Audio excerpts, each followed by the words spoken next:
Ganapat or Ganesh is the Hindu god of wisdom, the remover of obstacles.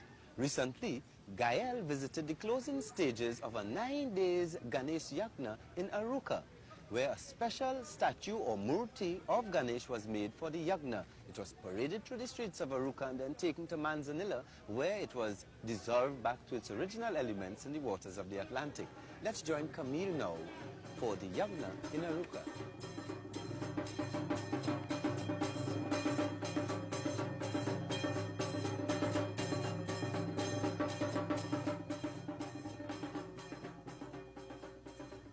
Unable to recognize the Supreme in his true aspect as pure spirit or pure consciousness, and not at all times consciously aware of the divine as being omnipresent, we select particular symbols and utilize this symbol in our devotions to the Almighty. According to the Hindus, there are 5 major manifestations of the Almighty, and he is perceived as the ruler of particularly one of the 5 great elements: earth, water, fire, ether, and air. Among these 5 major manifestations of the Almighty, Ganapati is considered to be the one who is worshipped and adored first of all in any undertaking. For instance, I saw a rat at the bottom of the murti. What does that represent? In Ganapati, the rat represents the desire. Desire is a very powerful but destructive thing, and only when that desire is again in tune with the commands of the Almighty would goodness be. You would observe that rat holding a laddu in his hands, a kind of food, laddu, sweet meat.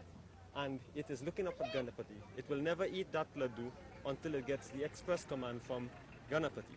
What about the breaking of the coconut?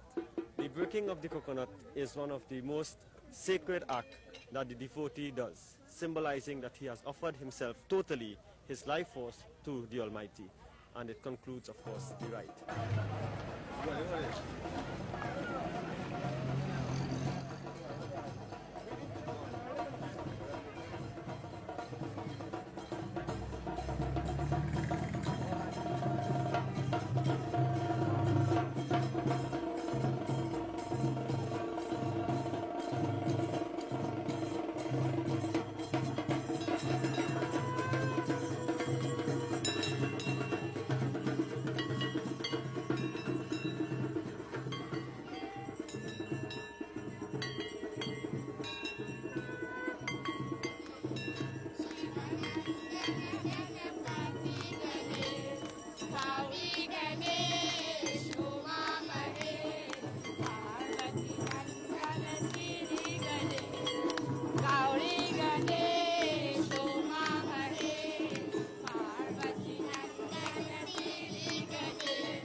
What's the difference between this murti and others? Now, some murtis are designed for life. They are made out of such materials like gold or marble, as the case might be, with the intention to be kept forever and ever, as long as the sun and the moon shines. There are others which will be used temporarily. In the Bhagavad Gita, there is a beautiful verse that describes Abhyaktadini Bhutani. At the beginning, all beings were unmanifest. In the middle, they became manifest, and at the end, they become unmanifest. The use of murti that is temporary in nature is such. At the beginning, it was unmanifest, that it was one with the earth.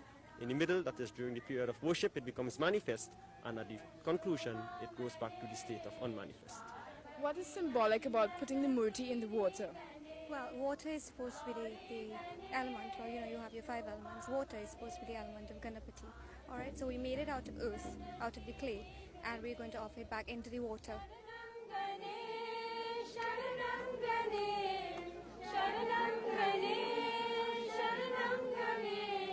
What was the murti made out of, and how long did it take you to build it? Well, it took about 3 weeks to a month to make it, right? It made of clay, a mixture with cement to hand get it on, mashing wire to hold the clay together, and it's stuffed inside with papers. And that's basically it. Any particular reason why they chose you to make the murti? No special reason. You're just knowledgeable in that area? Or? No, actually, I made some small ones before. So seeing that it come out so nice, they asked me to make this big one. So I see this opportunity.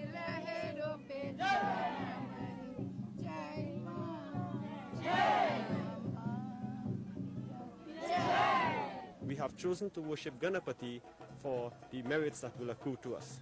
The greatness, removal of all obstacles, granting of happiness and prosperity to one and all, especially to that kingdom, into that place wherever the worship of Ganapati is done, all obstacles get removed.